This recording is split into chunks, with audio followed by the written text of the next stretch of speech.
Magandang umaga, klase. Kumusta kayong lahat? Bago natin tuloy ang umpisa ng ating talakayan ngayon sa araw na ito, ay mangyari munang umpisahan natin ang araw na ito sa pamamagitan ng panalangin. Tayo munang yumuko at manalangin. Our Father, who art in heaven, hallowed be thy name. Thy kingdom come, thy will be done, on earth as it in heaven. Give us this day our daily bread, and forgive us this our trespasses, as we forgive those who trespass against us. And lead us not into temptation, but deliver us from evil. Amen. Father, Son, Holy Spirit. Ngayong araw naman, class, sino ang mga lumiban? Kung ganon, ay mahusay kayo at walang lumiban sa araw na ito. Kaya bago tayo dumako sa ating talakayan, ay mangyari lamang pakiayos ang inyong mga upuan at pulutin po ang inyong mga kalat na nakikita sa sahig. Atin munang alamin ang layunin sa ating paksang tatalakayin. Ang layunin nito ay sa dulo ng talakayan, ang mga mag-aaral ay inaasahang una, natutukoy ang iba't ibang gamit ng pananda o markers. Pangalawa, na ipapahayag ang damdamin patungkol sa mga panandang ginamit sa pangungusap. At pangatlo, nakagagawa ng sariling pangungusap gamit ang mga pananda. Ang ating paksang tatalakayin ngayong araw ay ang pananda o markers. Sa inyo klase, ano nga ba sa inyong sariling pagpapakahulugan ang pananda o markers? Jairumi? Tama, ito ay nagsisilbing tanda sa paggamit ng isang salita sa loob ng pangungusap. May inihanda akong maikling gawain sa inyo klase na kung saan tutukuyin nyo kung pantukoy ba o pangawing ang panandang may salungguhit sa pangungusap. Una na dito ay ang si Jairumi ay masipag gumawa ng takdang aralin. Sino ang sasagot? Josel. Ito ay pantukoy. Pangalawa, pupunta kami kina Andrea bukas. Trina? Tama, ito ay pantukoy. Pangatlo naman, ang bata ay nakaligtas mula sa panganib. Mayumi. Mahusay, ito ay pangawing.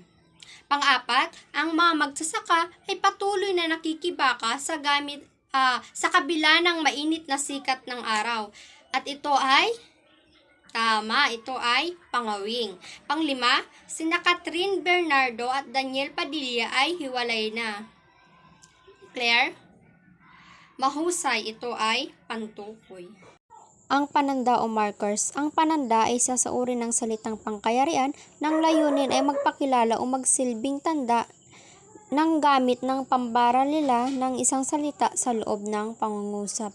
Ang pananda klase ay mula sa salitang pang plus tanda na nagkaroon ng asimilasyong ganap ang pagsasama ng panlapi at salitang ugat, kaya tinawag itong pananda. Sa leksikal na kahulugan class, ang pananda ay nagsisilbing tagapagpakilala o nagsisilbing tanda sa mga salitang pang nilalaman sa loob ng pangungusap. Naiintindihan po ba?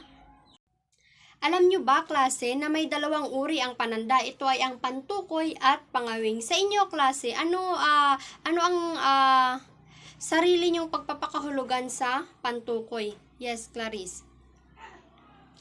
Mahusay. Ito ay nagsisilbing salita na nangunguna sa pangalan at panghalip. So, ang pantukoy ay ang mga salitang nangunguna sa pangalan at panghalip na maaaring si, sina, ang mga, at, kay, at kina. Ang si at sina ay ginagamit sa pagtukoy sa pangalang pantangi ng tao o mga tao. Ang si ay ginagamit sa isahan na halimbawa nito ay si Clarice ay masipag mag-aral at sina naman ay para sa dalawahan o maramihan na halimbawa na lamang nito ay sina Clarice at Mayumi ay matagal nang magkaibigan. Mayroon ditong halimbawa ng panandang pantukoy. Una na dito ay ang si Catriona Gray ay nagwagi bilang Miss Universe. Pangalawa, ang mga kawani ng pamahalaan ay muling nagpulong upang talakayin ang mahahalagang issue ukol sa kung paano maipapamudmud ang relief goods. Pangatlo, pupunta kami kina JM sa Makalawang. Ngayon naman klase ay dumako tayo sa panandang pangawing, na ang pangawing o pangawil ay salitang nag-uugnay sa simuno o subject at panaguri naman sa predicate ng pangungusap. Tinatawag din ito na pandiwang pantulong o linking verb na kumakatawan sa is at are sa Ingles. Ang ay pananda at karaniwang ayos ng pangungusap o halimbawa na lamang ng panandang pangawil klase o pangawing ay ang mabubuti ay pinagpapala ng Diyos. Pangalawa, ang mga frontliner ay patuloy sa pakikibaka sa pandemyang dulot ng COVID-19.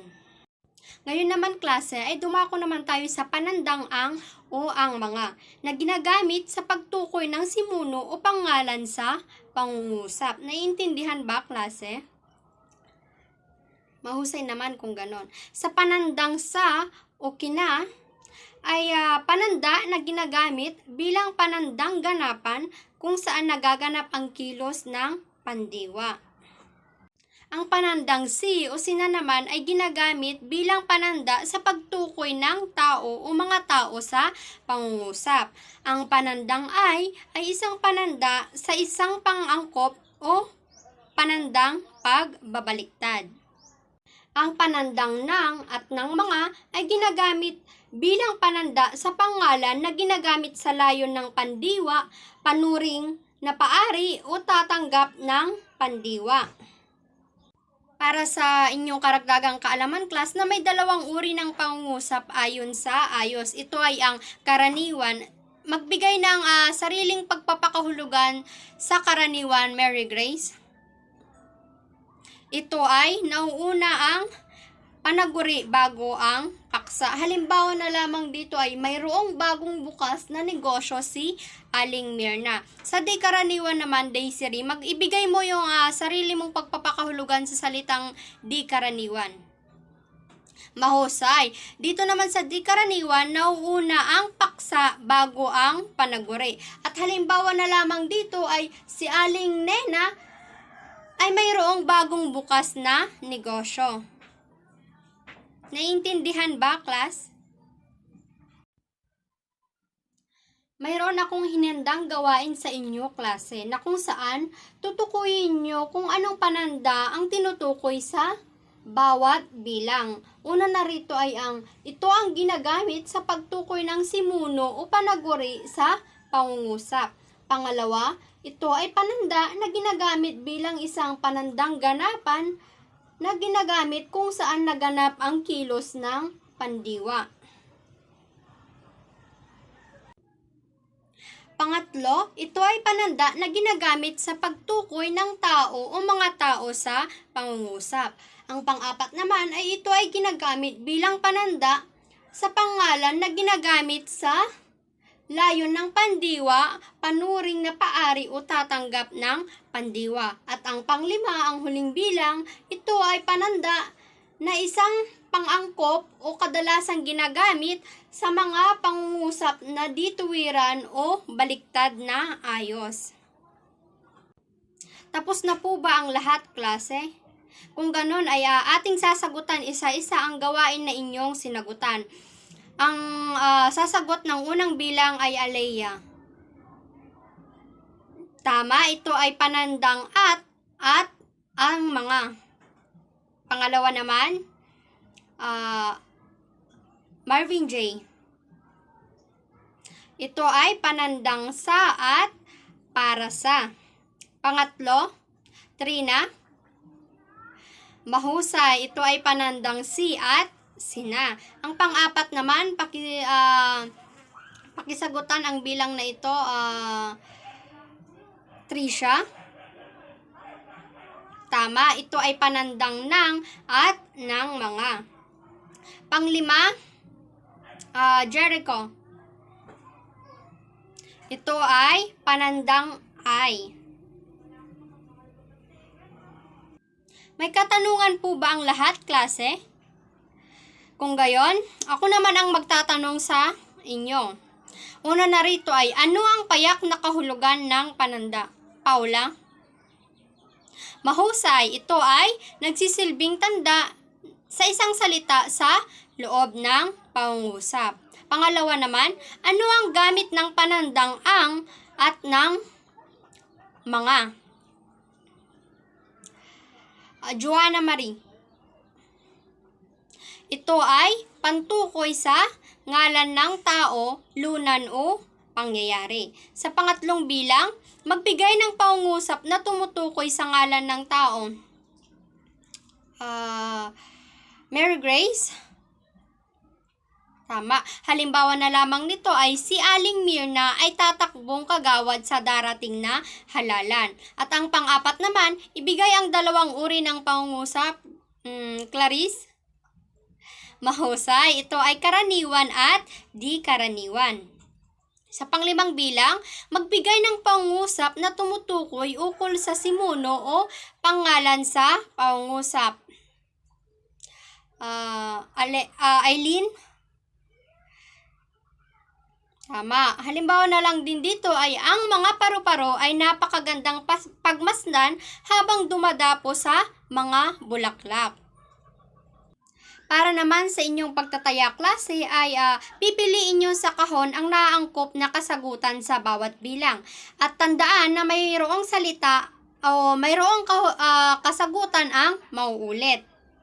May bigyan ko lamang kayo ng 15 minutos upang tapusin ang inihanda kong gawain sa inyo.